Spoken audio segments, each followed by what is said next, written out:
প্রতিটা ছেলেরই স্বপ্ন থাকে পরিবারের সাথে থাকার, পরিবারের সুখ দুঃখ ভাগ করে নেওয়ার।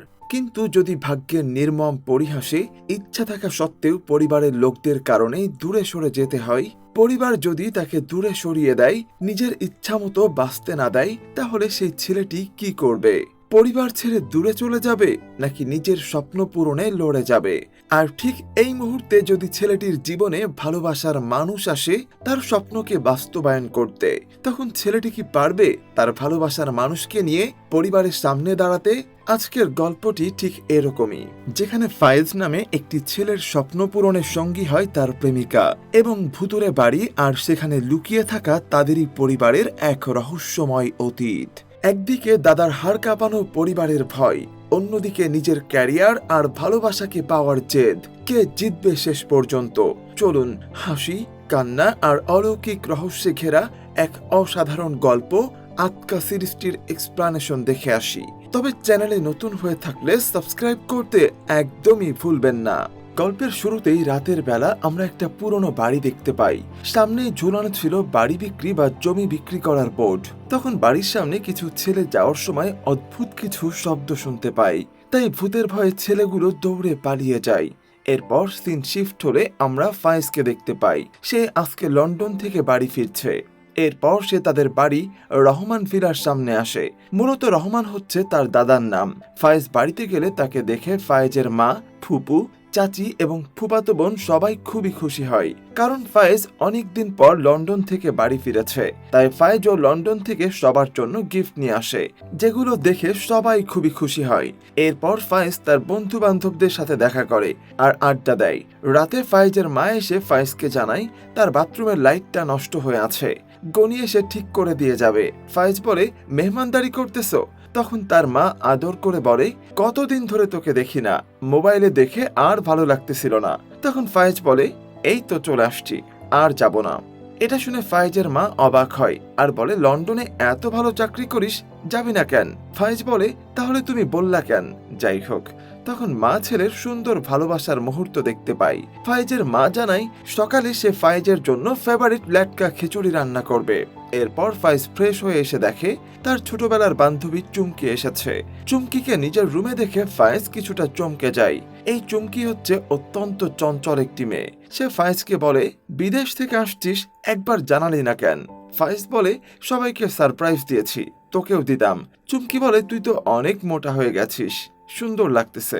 তখন চুমকিও ফায়েজের কাছে জানতে চাই তাকে কেমন লাগছে। তখন ফায়েজ বলে, তুই আগের মতোই। এটা শুনে চুমকি কিছুটা অভিমান করে। তখন ফায়েজ বলে, তুই আগেও সুন্দর ছিলি, এখনো সুন্দর, আগের মতোই সুন্দর। এটা শুনে চুমকি বেশ খুশি হয়। এরপর চুমকি জিজ্ঞেস করে ফায়েজ প্রেম করে কিনা, কারণ বিদেশে তো সাদা সাদা মেয়ে। তার ধারণা ফায়েজের গার্লফ্রেন্ড আছে। তখন ফায়েজ জানায় তার কোনো গার্লফ্রেন্ড নাই। ফায়েজও জানতে চাই চুমকির কোনো বয়ফ্রেন্ড আছে কিনা। চুমকি একটু ভাব নিয়ে বলে তার বিদেশি বয়ফ্রেন্ড আছে, সাদা। ফায়েজ তখন চুমকিকে নিয়ে সাদে যায় আড়ালে কথা বলার জন্য, কারণ কেউ দেখে ফেললে সমস্যা হবে। সাদে এসে ফায়েজ জানায় সে আর বিদেশে যাবে না, সে দেশেই থাকবে। এটা শুনে চুমকি বলে, এত ভালো চাকরি করিস, দেশে থাকবি কেন? আর তুই একটাবারও আমার খোঁজ নিলি না কেন? ফায়েজ জানায় সে তার কাজের জন্য অনেক দৌড়ের উপরে থাকে, আর চাকরি বাকরি আর টাকা পয়সা হলেই লাইফ সেট হয়ে যায়। চুমকি বলে, আর কি লাগে? তখন ফায়েজ বলে, ফ্যামিলি। এটা শুনে চুমকি মন খারাপ করে, কারণ তার বাবা মা দুনিয়াতে কেউই নেই। বিষয়টা ফায়েজ বুঝতে পেরে চুমকিকে সরি বলে। যাই হোক, এরপর দুজনের খুনসুটি দেখতে পাই। চুমকি অঙ্কে অনেক ভালো আর ফায়েজ অনেক কাঁচা। তারপরও ফায়েজ ব্যাংকে চাকরি পেয়েছে। এই কথা শুনে ফায়েজ অন্য মানুষক হয়ে যায়। সে জানায় সে লন্ডনে সেলুনে কাজ করে। এটা শুনে চুমকি হাসতে শুরু করে আর বলে, তুই নাপিত? ফায়েজ তখন জানাই তার ফুফাতো বোন ছাড়া বাসায় কেউ এটা জানে না, সবাই জানে সে ব্যাংকে চাকরি করে। তখন চুমকি জিজ্ঞেস করে, তাহলে এখন প্ল্যান কি, কি করবি? ফায়েজ তখন জানাই তার একটা প্ল্যান আছে, সে এখানে একটা সেলুন খুলবে, এটা তার স্বপ্ন। এটা শুনে চুমকি হাসতে থাকে। যাই হোক, এরপর ফায়েজের ফুফাতো বোন মুনিয়াকে দেখতে পাই। দুজনের কথোপকথন শুনে আমরা বুঝতে পারি মুনিয়া পড়াশোনায় অনেক ভালো এবং পড়াশোনা শেষ করে একটা চাকরি করতে চায়, কিন্তু তার মা পড়াশোনা শেষ করলেই তাকে বিয়ে দিয়ে দেবে। তাই সে ক্যারিয়ার গড়ার স্বপ্নই দেখে না। সে ফায়েজকে বলে, তুমি বিদেশে ছিলা, ভালো ছিলা, এখানে যেটা করার পরিকল্পনা করতেছো এটা কোনোভাবেই সম্ভব না। এটা শুনে ফায়েজও কিছুটা ভাবনায় পড়ে যায়। সকালবেলা আমরা রহমান পরিবারের সবাইকে দেখতে পাই। মূলত এই পরিবার এখনো জয়েন্ট পরিবার। ফায়েজের ফুপা মারা গেছেন, তাই তার ফুপুও তার মেয়ে মুনিয়াকে নিয়ে ভাইদের সাথেই থাকে একই পরিবারে। ফায়েজের বাবা মা, চাচা চাচি সবাই মিলে বসে চা খাচ্ছিল। তখন আমরা ফায়েজকে নিয়ে পরিবারের খুনসুটি দেখতে পাই। ঠিক তখনই ফায়েজের দাদা রহমান সাহেব আসে, আর তাকে দেখে সবাই উঠে দাঁড়ায়। মূলত পরিবারের সবাই রহমান সাহেবকে অনেক ভয় পায়। তার মুখের উপরে কেউ কোনো কথা বলতে পারে না। সে মুনিয়ার মা অর্থাৎ তার মেয়ে মিতাকে বলে, তুই যে কি করস বুঝি না, একটা শার্ট ইস্ত্রি করতে পারস না, তুই নিজে পারস না, তোর মায়েরে শিখাবি কেমনে? একটা আধোয়া শার্ট পরে বের হলাম, মানুষ কি বলবে? যাই হোক, সে সবাইকে এমন কড়া কথার উপরেই রাখে। এরপর সে চলে গেলে ফায়েজের চাচা বলে, কিরে ছুটি কয়দিন? ফায়েজ এটা শুনে বলে, আসতে না আসতে তাড়িয়ে দিচ্ছ, আমি অনলাইনে জয়েন করব। ঠিক এই মুহূর্তে সেখানে চুমকি আসে। ফায়েজ তখন তাকে নিয়ে উপরে চলে যায়। এটা দেখে ফায়েজের মা সহ সবাই বিরক্ত হয়। ফায়েজের বড় চাচি চুমকিকে বলে, ফায়েজ বিদেশ থেকে আসছে, এই মেয়ে তো ফায়েজের উপরে ভর করবে, আমাদের বংশের সাথে যায় না, ওর বাবা ছিল একটা লোভী। ফায়েজের মা চুমকিকে তাদের দুজনের উপর নজর রাখতে বলে। মুনিয়া চা নিয়ে আসলে চুমকি ভাব নিয়ে জানায় সে কফি খায়। মুনিয়া তখন খুব ভালো করে আবারও বোঝায় ফায়েজকে। সে বলে, ফায়েজ যদি একটা হাসপাতাল দিত তাহলেও হয়তো মেনে নিত, কিন্তু তুমি তো দেখতেছো সেলুন খোলার স্বপ্ন, এটা কিভাবে মেনে নেবে? তখন ফায়েজ জানায়, ভার্সিটিতে পড়ার সময় একটা পার্ট টাইম সেলুনে কাজ করতাম, ওইখানে একটা কোর্সে জয়েন করলাম। একদিন সেলুনের হেয়ার স্টাইলার আসে নাই, তাই আমি নিজেই হেয়ার স্টাইল করে দিলাম। আর এরপর কাস্টমারের চোখে মুখে যে কি খুশি দেখলাম, আমার মনটাই ভরে গেল। এসব শুনে মনিয়া বিরক্ত হয়ে চলে যায়। এরপর চুমকি জিজ্ঞেস করে, সেলুন কই খুলবি? ফায়েজ বলে, জানি না, এখনো কিছু। তখন চুমকি তার ম্যানেজারকে ফোন করে আর বলে, বাজারে কোনো দোকান খালি আছে কিনা। ম্যানেজার জানায় কোনো দোকান খালি নেই। চুমকি তখন বলে, পাশের জমিটা কিন্তু এখন আমার হাতে। ফায়েজ বলে, কোনটা? ভুতুরে জমি? ওইটা কি এখনো ভুতুরে আছে? চুমকি বলে, আব্বা একবার বেচতে চাইছিল, ম্যানেজারও বেচতে চাইছে, কিন্তু বাইরে আসলে লোকজন বলে দিত ভুতুরে বাড়ি, তাই আর ভয়ে তারা কিনতো না, তাই খালিই পড়ে আছে। রাতের বেলা মুনিয়া এসে ফায়েজকে বলে, মামি আমাকে বলে দিয়েছে চুমকি যাতে তোমার কাছে না আসে, ওরে কেউ দেখতে পারে না, বেয়াদব একটা মেয়ে। ফায়েজ তখন চুমকিদের সেই ভুতুরে জমির কথা বলে, যেখানে ছোটবেলায় তাদেরকে যেতে দিত না। মুনিয়া তখন বায়না ধরে সে এই রাতের বেলাতেই চুমকিদের ভুতুরে জমিতে যাবে, তাই ফায়েজও না করতে পারে না। সে চুমকিকে কল করে নিচে নামতে বলে। এরপর চুমকি আসলে তারা তিনজনে মিলে সেই ভুতুরে বাড়িতে যায়। সবাই তখন ভয়ে ভয়ে বাড়ির ভিতরে যায়। সেখানে গিয়ে তারা একটা রহস্যময় মানুষকে দেখতে পায়, যে তাদের দিকে আসছিল। কিন্তু অদ্ভুত ব্যাপার হলো, ফায়েজ এবং মুনিয়া দেখতে পেলেও চুমকি সেই মানুষটিকে দেখতে পায় না, অর্থাৎ এ কোনো মানুষ নয়, ভূত ছিল। পরের দিন সকালে চুমকি ফায়েজ আর মুনিয়াকে তার নিজের রুমে নিয়ে যায়। রুমটা তার অনেক সাজানো গোছানো, ফায়েজের অনেক ভালো লাগে। তখন মুনিয়া বলে, আচ্ছা কালকে আমরা যে লোকটাকে দেখলাম তাকে চুমকি কেন দেখতে পেল না? ফায়েজের বিষয়টা খটকা লাগে। তখন আবার চুমকির ম্যানেজার, যে আগে তার বাবার ম্যানেজার ছিল, সে আসে চুমকির কাছে। চুমকি ফায়েজ আর মুনিয়ার সাথে তার পরিচয় করিয়ে দেয়। ফায়েজ ম্যানেজারকে জিজ্ঞেস করে, আপনি ভুতুরে জমিতে কোনো গার্ড রেখেছেন? ম্যানেজার জানায়, না তো। সে আরো জানায়, এই জমিটি আগে ফায়েজের দাদার ছিল, সে এই জমিটি পরবর্তীতে চুমকির বাবার কাছে বিক্রি করে দেয়। এটা শুনে ফায়েজ আর মুনিয়া অবাক হয়। একটু সাইডে এনে চুমকি ম্যানেজারকে বলে, বায়ার ধরছিলেন না, এলাকার বাইরে, সে কি জমিটা কিনবে? ম্যানেজার জানায় আজকে সে আবারও এই বিষয়ে জানার জন্য কল করবে। এরপর চুমকি বাড়ি ফিরে তার নানার জমি চুমকিদের কাছে বিক্রি করে দেওয়ার কারণ জিজ্ঞেস করে। তখন ফায়েজের চাচি বলে ওঠে, তখন আমাদের খুবই টাকার দরকার ছিল, আম্মার অপারেশনের জন্য আব্বা জমিটা বিক্রি করে দিয়েছিল। তবে মুনিয়া আর ফায়েজ যে চুমকিদের বাসায় গিয়েছিল এটা জেনে ফায়েজের মা খুবই রিয়াক্ট করে আর চুমকিকে বেয়াদব মেয়ে বলে। তখন মুনিয়া বলে, ওর বাপ মা কেউ নেই, ওকে শাসন করার কেউ নেই, আমারও তো বাপ নেই, মা না থাকলে তো আমিও বেয়াদব হতাম। এটা শুনে মুনিয়ার মা মুনিয়াকে ধমক দেয়। এদিকে ফায়েজ আর মুনিয়া এটা জেনে অবাক। জমিটা তাদের ছিল, তার থেকেও বড় অবাক করার বিষয় চুমকি কেন সেই অদ্ভুত লোকটিকে দেখতে পেল না। রহস্য উদ্ঘাটনের জন্য তারা পরের দিন সকালে আবারও সেই ভুতুরে জমিতে যায়। আস্তে আস্তে তারা ভেতরে যেতে থাকলে সেই লোকটিকে উপরে দেওয়ালের সাথে বসে থাকতে দেখে। লোকটি তখন নিচে নেমে আসে। ফায়েজ আর মুনিয়া দুজনেই খুবই ভয় পেয়েছিল। লোকটি আস্তে আস্তে তাদের সামনে আসে। মুনিয়া জিজ্ঞেস করে, আপনি আমাদের জমিতে এসে বসে আছেন? কাকে জিজ্ঞেস করে এখানে এসেছেন? লোকটি জিজ্ঞেস করে, তোমরা এই বাসায় থাকো? কি নাম তোমাদের? তাদের নাম, বাবার নাম, মায়ের নাম সবকিছু শুনে লোকটি মুনিয়াকে বলে, তুমি আমার বুবুর মেয়ে, অর্থাৎ সে হচ্ছে ফায়েজের চাচা আর মুনিয়ার মামা। এটা শুনেই তারা আবারও চুমকির কাছে আসে আর পুরো বিষয়টা খুলে বলে। তারা দুজন যে লোকটিকে দেখেছে সে হচ্ছে ফায়েজের চাচা আর মুনিয়ার মামা। ফায়েজ জানাই লোকটি সব জানে, বাড়ির ইতিহাস, ফায়েজ কবে হয়েছে, ফায়েজের আগে যে তার একটা ভাই হয়েছিল সেটাও সে জানে। এসব অদ্ভুত কথা চুমকি বিশ্বাস করে না। সেভাবে মুনিয়া আর ফায়েজ পাগল হয়ে গেছে। যাই হোক, বাড়ি ফিরে এসে মুনিয়া আর ফায়েজ তাদের বাড়ির পুরনো ছবির অ্যালবাম খুঁজে বের করে। লুকিয়ে তারা দুজন অ্যালবাম খুঁজে বের করার চেষ্টা করে সেই লোকটিকে, অর্থাৎ ফায়েজের চাচাকে। ছবি খুঁজতে খুঁজতে তারা একটি ছবি পায় যেটা ছিল মুনিয়ার মায়ের, আর সেই ছবির এক কোণায় ধরা পড়ে ফায়েজের সেই চাচার ছবি। এবার তারা বিশ্বাস করে সত্যি লোকটি তাদের পরিবারের।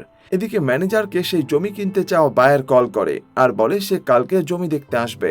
পরের দিন খাওয়ার টেবিলে খাবার খেতে বসলে মুনিয়া এসে জানায় তার অ্যাসাইনমেন্ট জমা দেওয়ার রেজাল্ট দিয়েছে আর সে ক্লাসের মধ্যে ফার্স্ট হয়েছে। তাই সে তার নানাকে বলে তার জন্য মিষ্টি নিয়ে আসতে। এই কথা শুনে ফায়েজের বাবা হাসি ঠাট্টা করে বলে ওঠে, মুনিয়ার যত আবদার আব্বার কাছে, অর্থাৎ মামাদের কাছে ওর কোন আবদার নেই। এই কথা শুনে রহমান সাহেব গম্ভীরভাবে বলে, আমি তো মরে যাই নাই, এই বাড়ি তো এখনো ওর মামা বাড়ি হয় নাই, তো মামা বাড়ির আবদার হইব কেন? কথা শুনে ফায়েজের বাবা খুবই লজ্জা পায়। ফায়েজের খারাপ লাগে। সে তার ফুপির কাছে এসে বলে, আমার পিয়ার ভিসার জন্য কিছু ইনফরমেশনের দরকার ছিল। সে মূলত পরিবার সম্পর্কে জিজ্ঞেস করে, তার সেই চাচার ব্যাপারে জানতে। সে জিজ্ঞেস করে, তোমাদের ভাই বোনদের ভিতরে কেউ কি মারা গিয়েছে? মুনিয়া কিছুটা অবাক হয় আর বলে, শুধু আমরাই, কিন্তু আমরা দেখতে পারি ফায়েজ চলে গেলে সে অঝরে কান্না করছে। পরের দিন তারা তিনজনে মিলে আবারও সেই বাড়িতে আসে, কিন্তু আবারও চুমকি সেই লোকটিকে দেখতে পায় না। ফায়েজ জানতে চাই, চাচা আপনাকে চুমকি কেন দেখতে পাচ্ছে না? সে জানায় যার কোনো স্বপ্নই নাই কিংবা পরিবারের না, সে আমাকে দেখতে পারবে না। তাই বাইরে নিয়ে সে চুমকিকে বলে, তুমি আমাদের পরিবারের কেউ না আর তোমার কোনো স্বপ্ন নাই। তুই যদি চাচাকে দেখতে চাস তাহলে তোর কোনো স্বপ্ন থাকতে হবে আর আমাদের পরিবারের হতে হবে। তাই আমি চাচাকে বলবো আমি তোকে ভালোবাসি, কিছুদিনের মধ্যেই আমি তোকে বিয়ে করব আর তখন তুই আমার পরিবারের সদস্য হবি। আর তোর স্বপ্ন কি? তখন চুমকি বলে, তোকে বিয়ে করা। মূলত চুমকি আগে থেকে ফায়েজকে পছন্দ করে আর ফায়েজেরও চুমকিকে ভালো লাগে। যাই হোক, এরপর যখন ফায়েজ চাচাকে তাদের সম্পর্কের কথা জানায়, তারপর থেকে চুমকি চাচাকে দেখতে শুরু করে। চাচাকে এমন ভাবে দেখে চুমকি বলে, আপনি তো অনেক ছোট।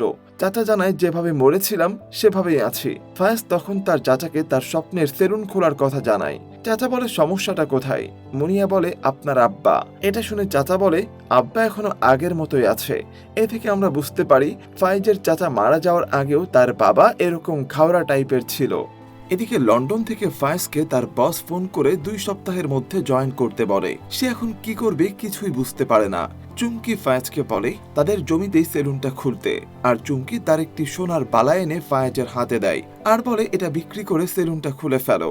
ফায়েজ সেটা নিতে চায় না। সে জানায় সে লন্ডনে অনেক টাকা ইনকাম করেছে, তার সেভিংস আছে, কিন্তু চুমকি জানায় সেভিংসে হাত না দিতে, পরবর্তীতে কাজে লাগবে। তাই বাধ্য হয়ে ফায়েজ নিয়ে নেয়। এরপর ম্যানেজার এসে জানায় বায়ের জমিটা কালকে দেখতে চাই। চুমকি বললেই বিক্রি হয়ে যাবে, কিন্তু চুমকি জানায় কথা না দিয়ে থাকলে আগেই কিছু বললেন না। বিষয়টা অদ্ভুত লাগে ম্যানেজারের কাছে। এদিকে মুনিয়া ফায়েজকে বলে, তুমি চুমকিকে বেশি আশা দিও না, এটা কখনোই হবে না, পরিবার মানবে না। ঠিক তখনই ফায়েজকে চুমকি কল করে, কিন্তু ফায়েজ কল রিসিভ করে না। পরের দিন সকালে ফায়েজ আর মুনিয়া আবারও সেই ভূতের জমিতে যায়। ফায়েজের চাচা জানায় সে এখানে আটকে আছে। মুনিয়া জিজ্ঞেস করে, আপনি কি খান? সে জানায় কিছুই না, তবে বেঁচে থাকতে মুরগির মাংস ছাড়া ভাত খেত না। ওই সময় অনেকবার করে চুমকি ফায়েজকে কল করে, কিন্তু ফায়েজ কল ধরে না। ওই সময় চুমকি বুঝতে পারে যে তারা সেই জমিতে আছে, তাই সে সোজা জমিতে আসে আর তাদেরকে বলে আমার ম্যানেজার জমিটা বিক্রি করে দিবে, এখন আপনারা কি করবেন করেন। ফায়েজ বিক্রি করতে না করলে চুমকি জানায় বায়ার গুন্ডা টাইপের মানুষ, তাই ভয় পাচ্ছে। তখন চাচা জানায় সে বায়ার আসলে তাকে ভয় দেখিয়ে তাড়িয়ে দেবে, তাদেরকে চিন্তা করতে না করে। বাইরে এসে চুমকি অভিমান করে বলে তুই আমাকে ইগনোর করলি কেন। ফায়াজ চুমকিকে সরি বলে আর তাকে নিয়ে লেকের পাড়ে আসে। লেকের পাড়ে এসে ফায়াজ জানায় সে এখন একটা বিষয় নিয়ে ফোকাস থাকতে চায়, সে এখন সেলুনটা খুলতে চায়। এই অবস্থায় সে বাড়িতে কিভাবে চুমকির কথা বলবে। চুমকি বলে আমি তো এটা বলতে বলি নাই, আমি শুধু জানতে চাই তোর মনে আমার জন্য কোনো ফিলিংস আছে কিনা। তখন ফায়াজ নিজেও তার মনের কথা বলে, সে জানায় সে নিজেও চুমকিকে অনেক ভালোবাসে। এটা শুনে চুমকি খুশি হয় আর ব্যবসায় মন দিতে বলে। পরের দিন সকালে জমি কিনতে চাও সেই বায়ার আসে। লোকটি দেখতে খুবই ভয়ঙ্কর আর গুন্ডা, যেমনটা চুমকি বলেছিল। সে এসেই ম্যানেজারকে বায়নার টাকা দেয়। এরপর কাগজপত্র নিতে ম্যানেজার যখন বাড়িতে যায় তখন লোকটি বাড়ির ভেতরে প্রবেশ করে। চারিদিকে যখন ভালো করে দেখছিল ঠিক তখনই ফায়েজের চাচা তার ভয় দেখানোর খেলা শুরু করে দেয়। সে লোকটার হাত ধরে থাকে, জাগিয়ে তুলে মাটিতে ফেলে দেয়, কিন্তু তারা কাউকেই দেখতে পায় না। এতে তারা বুঝতে পারে লোকজনের কথাই ঠিক, এই বাড়িটা ভূতুরে বাড়ি। ফলে এক দৌড়ে ভয়ে সে সেখান থেকে পালিয়ে যায় আর কাজটা সম্পূর্ণ করার জন্য তার চাচাকে ধন্যবাদ দেয়। জমি বেচতে না পারার কারণে মন খারাপ করে ম্যানেজার আসে চায়ের দোকানে চা খেতে। সেখানে কথায় কথায় সে বলে দেয় যে ওই বাড়িটা আর বিক্রি হবে না, রহমান সাহেবের নাতি জমিতে একটা সেলুন দিবে। আর কথাটি মুহূর্তের মধ্যেই ছড়িয়ে পড়লে ফায়েজের বাবার কানেও পৌঁছায়। সে স্পষ্ট করে জানিয়ে দেয় ফায়েজ যেন এক সপ্তাহের মধ্যে লন্ডনে চলে যায়, সে আর কোনো কথাই শুনতে চায় না। আর এদিকে চুমকি যখন জানতে পারে ফায়েজের সেলুন দেওয়ার বিষয়টি তার ম্যানেজার ছড়িয়েছে তখন সে ম্যানেজারের উপর প্রচন্ড রেগে যায়। রাতের বেলা মুনিয়া এসে ফায়েজকে বলে সে জার্নালিস্ট হতে চায়, তার লেখালেখি খুবই পছন্দ। তাই সে ফায়েজকে বলে তোমার স্বপ্ন পূরণ হলে আমিও সাহস পাবো বাসায় বলার। আর মুনিয়াও বুঝতে পারে ফায়েজ চুমকিকে পছন্দ করে, কিন্তু চুমকিকে তো পরিবার পছন্দ করে না। তাই পরের দিন সকালে মুনিয়া আসে চুমকির কাছে আর বলে তোমাকে আমার পরিবারকে ইমপ্রেস করতে হবে। তাই সে পরিপাটি হয়ে পরের দিন সকালবেলা সবাইকে চা সার্ভ করে আর রহমান সাহেবকে 1.5 কোটির 35%, যে 52,50,000 এটা বলে সে দাদাকে হেল্প করে, ইমপ্রেস করে নেয় দাদাকেও।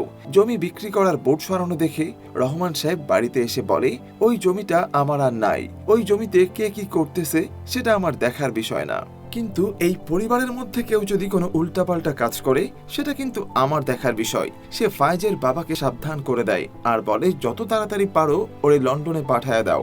মূলত সেও জেনে গেছে জমিতে ফায়েজের সেলুন দেওয়ার কথা। পরের দিন চুমকি এসে ম্যানেজারকে সরি বলে আর ম্যানেজারকে বলে সে ফায়েজকে পছন্দ করে। এদিকে ফায়েজকে তার ফুপি ডেকে বলে কি করতেছিস তোরা পাশের জমিতে, কেউ কিচ্ছু বলতেছিস না। ফায়েজ তখন ইমোশনাল হয়ে বলে আমি থাকতে চাই তোমাদের সাথে, পড়াশোনার জন্য তো লন্ডনে গিয়েছিলাম, পড়াশোনা তো শেষ, চাকরি করছি, অনেক টাকা কামিয়েছি, কিন্তু শান্তি কবে পাইছি। যেদিন চাকরি ছেড়ে পার্ট টাইম জব নিয়েছিলাম সেলুনে, আমি এরপর অনেক কোর্স করছি, ওই দোকানে আমি হেয়ার স্টাইলিশ। সে ফুবির কাছে গিয়ে জানাই সে একটা সেলুন খুলতে চায়, কিন্তু এসে দেখলো এখানে সব উল্টো, এখানে স্বপ্ন দেখাই মানা। তখন ফুপি বলে কে বলেছে তোরে। ফায়েজ তখন বলে তুমি না ফ্যাশন ডিজাইনার হতে চাইছিলা, হতে পারছো। আর চাচ্চু এখনো কবিতা লেখে, আব্বু তো সায়েন্টিস্ট হতে চাইছিল, কিন্তু কাউকে তো কিছু হতে দিলা না। সে আরো বলে মুনিয়া জার্নালিস্ট হতে চাই, কিন্তু সেটা কবে, ওর পড়াশোনা শেষ হলে তোর সাথে সাথে বিয়ে দিয়ে দিবে, তারপর কি বলবা শ্বশুর বাড়ি গিয়ে চাকরি করতে। এগুলো শুনে তার ফুপিও অনেক ইমোশনাল হয়ে যায় আর বলে যা করবি সাবধানে করবি, তোর দাদাকে তো চিনিস। ওই সময় আবার ফায়েজকে তার বাবা ডাকে আর বলে যা করতেছিস সবকিছু বন্ধ কর। সে হাত জোর করে বলে যত তাড়াতাড়ি সম্ভব লন্ডনে চলে যা। রাতের বেলা সবাই আবার ভুতুরে বাড়িতে চাচার সাথে দেখা করতে আসে। তখন সে জানায় 20 বছর আগে সেও ফায়েজের পরিস্থিতিতে ছিল। সে রান্না করতে ভালোবাসতো, বুবু ভাবিদের সাথে সে সারাটা দিন রান্নাঘরে থাকতো, কিন্তু তার বাবা অর্থাৎ ফায়েজের দাদা চাইতেন না যে সে রান্নাঘরে থাকুক। রহমান সাহেবের ছেলে বাবুর্চি এটা সে মানতে চাননি, তাই একদিন রান্নাঘরে তাকে দেখে রুমে নিয়ে গিয়ে দরজা আটকে দেয় আর প্রচন্ড মারে। সেদিন লজ্জা আর অপমানে সে এই বাড়ির ছাদ থেকে লাফিয়ে সুইসাইড করে আর এরপর থেকে সে এই বাড়িতে আটকা। সে ফায়েজকে বুদ্ধি দেয় তুমিও তাই করো, সুইসাইডের নাটক করে তাদের ভয় দেখাও। কাজটা অনেক রিস্কি, কিন্তু তারপরেও নিজের স্বপ্ন পূরণের জন্য ফায়েজ রাজি হয়। রাতে সে বিষয়টা নিয়ে অনেক ভাবে। এরপর সে তার দাদার কাছে এসে বলে, আমি বাকি জীবন তোমাদের সঙ্গে নিয়ে থাকতে চাই। তখন রহমান সাহেব বলে, ওই জমির উপর সেলুন খুলবা আর মানুষের সামনে আমার নাক কাটবা, এসব আমি হতে দিব না। ফায়েজ অনেক বোঝানোর চেষ্টা করলেও তাতে কোনো কাজ হয় না। সে ফায়েজকে বিদেশ চলে যেতে বলে। এতে ফায়েজ ভিতর থেকে অনেক ভেঙে পড়ে, আর বাকি সবাই ফায়েজের এই অবস্থা দেখে অনেক কষ্ট পায়। কিন্তু রহমান সাহেবের ভয়ে কেউ কিচ্ছু বলার সাহস পায় না। পরের দিন সকালবেলা প্ল্যান মতো ফায়েজ বাড়ির ছাদে ওঠে আর সুইসাইড করার হুমকি দেয়। এতে বাড়ির সবাই খুবই ভয় পায় আর তাকে নিচে নামতে বলে। আর ওই পাশ থেকে চুমকি আর ম্যানেজার দেখছিল। ম্যানেজার উপহাস করে বলে, রহমান সাহেব সবকিছু ঠিক আছে তো? রহমান সাহেব বিচলিত হয়ে পড়ে। সে ফায়েজকে নামতে বলে, কারণ মানুষ কি বলবে। তখন ফায়েজের ফুপু কাঁদতে কাঁদতে বলে, একবার কি আপনার মন ভরে নাই আব্বা? আবারও একই কাজ করতেছেন। সারা জীবন যা বলেছেন সব মুখ বুজে সহ্য করেছি, তাই বলে আপনি এই নতুন প্রজন্মরেও কন্ট্রোল করবেন? তখন ফায়েজ বলে, তোমরা সারা জীবন দাদার ভয়ে ভয়ে কিছুই করতে পারো নাই, নিজের মতো থাকতে পারো নাই, বাঁচতে পারো নাই। আরেকজন নিজের মতো কেন, সে তো বাঁচতেই পারে নাই। ফায়েজ বলে, আমরা সব জানি, ছোট চাচা তোমার জন্য সুইসাইড করেছে। আমি বিদেশ থেকে ফিরে তোমাদের সাথে থাকতে চেয়েছি, আর তোমরা সবাই আমার এই বিদেশে পাঠানোর জন্য উঠে পড়ে লেগেছ। কি হবে রহমান সাহেবের নাতি নাপিত হলে? কি হতো রহমান সাহেবের নাতি বাবুর্চি হলে? বেঁচে থাকতো। সবাই তখন অনেক ইমোশনাল হয়ে কান্না করতে থাকে। আর এই মুহূর্তেই ফায়েজ লাফ দেয় আর তাকে তার চাচা বাঁচায়। ওই সময় বাড়ির সবাই ফায়েজের চাচাকে দেখতে পাচ্ছিল। তার বোন এসে তাকে জড়িয়ে ধরে, অনেক কান্না করে। তার বাবাও তার কাছে ক্ষমা চায়। সবাই নিজেদের ভুল বুঝতে পারে, তবে সে তো আলাদা জগতের, তাই সে সবাইকে ছেড়ে আবারও তার ঠিকানায় চলে যায়। ফায়েজের দাদা নিজের ভুল বুঝতে পারে। সে কাঁদতে কাঁদতে বলে, তুই যা করার কর, যেটা মন চায় কর। এতে ফায়েজ খুশি হয়ে দাদাকে জড়িয়ে ধরে। এরপর আমরা দেখি ধুমধাম করে ফায়েজের সেলুন উদ্বোধন করা হয়। শেষ পর্যায়ে দেখানো হয় এখনো ফায়েজের চাচা ওই বাড়িতেই আছে এবং নেশাখোর আর বখাটেদের ভয় দেখিয়ে সেখান থেকে তাড়িয়ে দিচ্ছে। আর এভাবেই শেষ হয়ে যায় আজকের এই অসাধারণ সিরিজটি। নিজের স্বপ্ন পূরণে কখনো পিছু হটতে নেই। যত যাই হয়ে যাক, নিজের লক্ষ্য যদি ঠিক থাকে তাহলে তুমি সফল হবেই। আর এজন্য অবশ্যই পরিশ্রম করতে হবে আর সৎ সাহস থাকতে হবে। সিরিজটি আপনাদের কাছে কেমন লাগলো সেটি কিন্তু অবশ্যই কমেন্টে জানাবেন। আর চ্যানেলে নতুন হয়ে থাকলে অবশ্যই সাবস্ক্রাইব করে রাখবেন। ধন্যবাদ।